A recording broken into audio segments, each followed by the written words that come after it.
Tanalarining ichki qismiga apparat, ya'ni pult o'rnatilgan.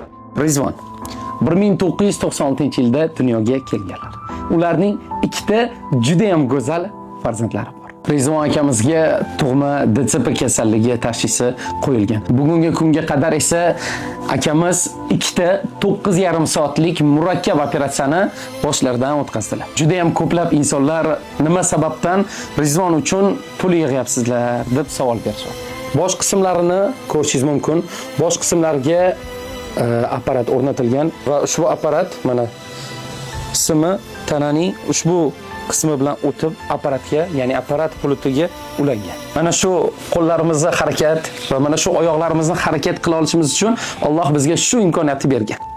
Lekin Rizvon akamizda bu sinov. Inshaalloh Allohning izni bilan bu apparat orqali yana Rizvon akamiz oyoqqa turishlari mumkin. Azizlar, bu apparat har 3 oyda nazoratdan o'tkazib tekshiruvda bo'lib turish kerak. Lekin Rizvon akamiz operatsiya bo'lganlarga 10 oydan oshdi. 10 oy ichida biron marta hali tekshiruvdan o'tmadi. Va hozir apparat mutlaq ishlamayapti. Biz nima sababdan pul yig'yapmiz?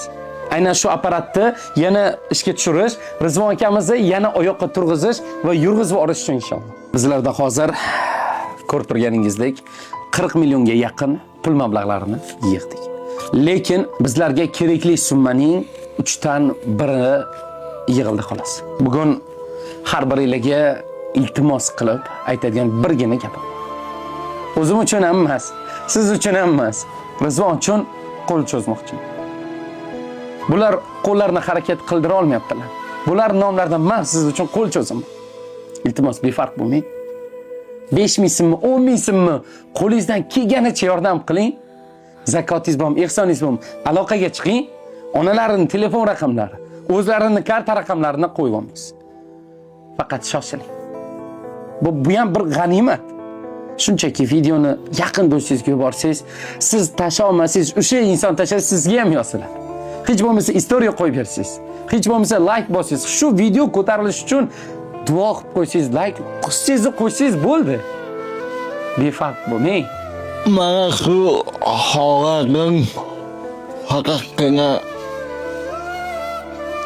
Allohning o'ziga ayon va mana shu holatimda ham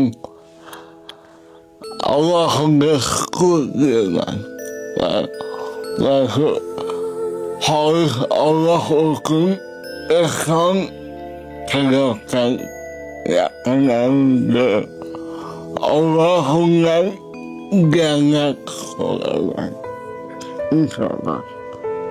Fakat xolis Alloh uchun. Alhamdulillah. Alhamdulillah.